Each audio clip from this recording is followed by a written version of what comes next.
You've likely seen this machine arrive at a construction site. On the outside, it looks like a standard heavy truck, but as soon as it takes its position, a massive articulating boom begins to unfold from the chassis and liquid concrete starts flowing from a flexible hose. At that moment, you can't help but wonder, how does this machine manage to pump heavy, dense concrete to such heights and into the most inaccessible areas? But the most intriguing part is what's hidden inside. What exactly creates the immense pressure required to push thick slurry through dozens of meters of pipeline? How does this mechanism actually work? Today, we're going to break it all down, step by step. We'll look inside the unit and examine the auxiliary systems that make the operation possible. Stick around until the end. The engineering behind this machine is far more fascinating than it appears at first glance. Before the concrete starts flowing, the unit must be firmly planted. When the boom is fully extended, the center of gravity shifts significantly. Without a reliable base, the truck could easily tip over. This is handled by the stabilization system, 4 powerful hydraulic outriggers that extend outward from the chassis. Hydraulic cylinders deploy and lock them into place, creating a wide, stable footprint capable of supporting the machine even at the boom's maximum reach. A critical step is the constant monitoring of the level. The operator checks the spirit level to ensure the unit is perfectly horizontal, guaranteeing stability when the boom is at full stretch. This procedure allows the machine to gain a secure footing even on sloped or soft terrain. The wide contact area and proper weight distribution prevent tilting and shifting. Additionally, these supports dampen engine vibrations, with the outrigger feet resting on special timber or composite outrigger pads. The force of these hydraulic cylinders is so immense that in operating mode, the truck is effectively lifted, relieving the tires of the load. However, if the outriggers are set up incorrectly, the consequences can be catastrophic. Failing to fully extend the legs on the working side can result in the entire rig tipping over, a disaster that has happened more than once on real construction sites. Once the base is secured, the main event begins, unfolding the boom. Most modern pumps utilize a Z-fold or roll-and-fold hinge system, allowing concrete to be placed in areas that are otherwise unreachable. This mechanism is indispensable for indoor renovations or complex infrastructure projects where the boom must navigate through tight openings or reach over obstacles from above.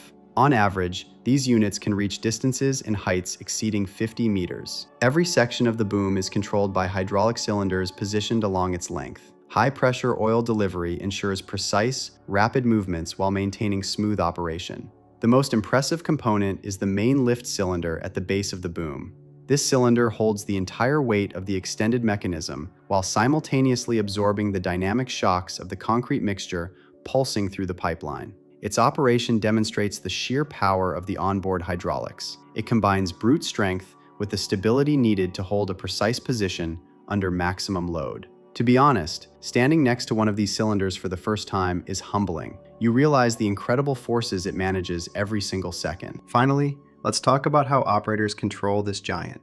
A wireless remote control is used to maneuver the boom. With it, the operator can rotate the pedestal, extend or retract sections, and adjust the concrete flow rate or trigger an emergency stop. While there is a backup control panel on the truck itself, the remote remains the safest and most efficient option. It allows the operator to stand on the ground with a clear view of the entire work zone, directing the hose with surgical precision. Watching a skilled operator thread a boom between floor slabs and scaffolding is a reminder that this job requires not just technical skill, but exceptional spatial awareness. Now, let's get to the most fascinating part, the concrete delivery mechanism. At its core, this is a system where hydraulics and mechanics work in perfect tandem to create the constant pressure needed to push the mix across vast distances. The heart of the system consists of 2 hydraulic material cylinders. Each operates with its own piston, working together in a synchronized rhythm of suction and discharge. At the output stage, there is an S-shaped oscillating valve, known as the S-tube or S-valve. This component is the brain of the flow, alternating the connection of the cylinders to the outlet pipe. As one piston retracts, creating a vacuum that sucks the concrete mix into the chamber from the hopper, the second piston is simultaneously pushing its load forward into the pipeline. Once a stroke is completed, the S-valve shifts instantly to the other cylinder, and the cycle repeats. This continuous sequencing ensures a steady, non-stop flow of concrete. The timing of this valve is critical. Even a microsecond of misalignment could cause the mix to backflow, resulting in a massive hydraulic shock to the entire system. To prevent wear and ensure smooth shifting, the S-valve is integrated into a centralized lubrication system that uses high-pressure grease to withstand extreme friction. The piston heads themselves are made from high-strength, abrasion-resistant rubber compounds. Since concrete is incredibly abrasive, essentially liquid sandpaper, these specialized seals are all that protect the cylinders from rapid degradation. The performance of these units is staggering, with some models capable of pumping up to 100 cubic meters of concrete per hour. When you consider the complex path that heavy, viscous slurry must travel, through the intake, the S-valve, the steel elbows of the boom, and finally the flexible end hose, you realize that without the precision of the main hydraulic pump, this feat would be impossible. By the way, if you enjoy deconstructing how these massive machines work, keep in mind that this is just the tip of the iceberg. It's about to get even more interesting, so make sure to hit that like button and keep watching until the end. For a concrete pump to function, it needs a constant supply of fresh mix. This is where the hopper comes in, the large receiving basin located at the rear of the machine. It is covered by a heavy-duty safety grate to prevent oversized aggregates from jamming the pump and, more importantly, to keep workers away from the moving mechanical parts inside. Inside the hopper, there is a rotating mechanism with blades known as the agitator. It constantly stirs the mix to prevent segregation and ensures that the material cylinders pull in a uniform charge of concrete, minimizing the risk of air pockets in the system. This is why you always see a concrete mixer truck, ready-mix truck, paired with the pump. They work in a seamless relay. On large pours, a line of mixers can stretch for dozens of meters to ensure the flow never stops for a single second. Once the pour is complete, one of the most unique procedures begins: cleaning the pipeline. First, the boom is often raised to allow gravity to pull some of the remaining mix back toward the hopper. The hopper is then emptied through a bottom discharge gate, and the pump chambers are cleared of bulk residue. But that's just the standard prep work. The real challenge is, how do you clean dozens of meters of internal piping without taking it all apart? Enter the hero of the shift, the sponge cleaning ball. At first glance, it looks like a simple sphere, but it's made of dense, resilient foam. It is inserted into the pipeline, and the pump is switched to reverse suction. The ball is pulled through the pipes by a vacuum, acting like a giant squeegee that wipes the internal walls clean.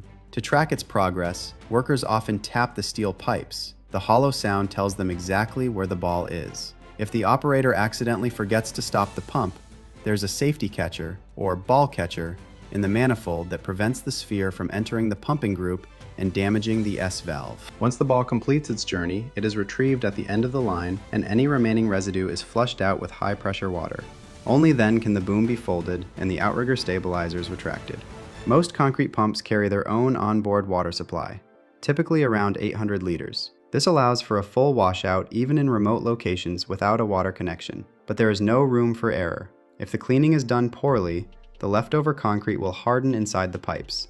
This creates a concrete plug, turning the next shift into a nightmare where hours or even days are spent manually clearing a blocked system. Beyond the giant boom pumps, there are compact hybrids known as truck-mounted mixer pumps, often called PUMIs.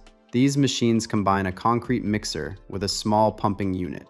They are the ideal solution for residential projects or cramped urban streets, where a full-sized boom wouldn't have the space to unfold. They don't require massive overhead clearance or extreme power, prioritizing mobility above all else.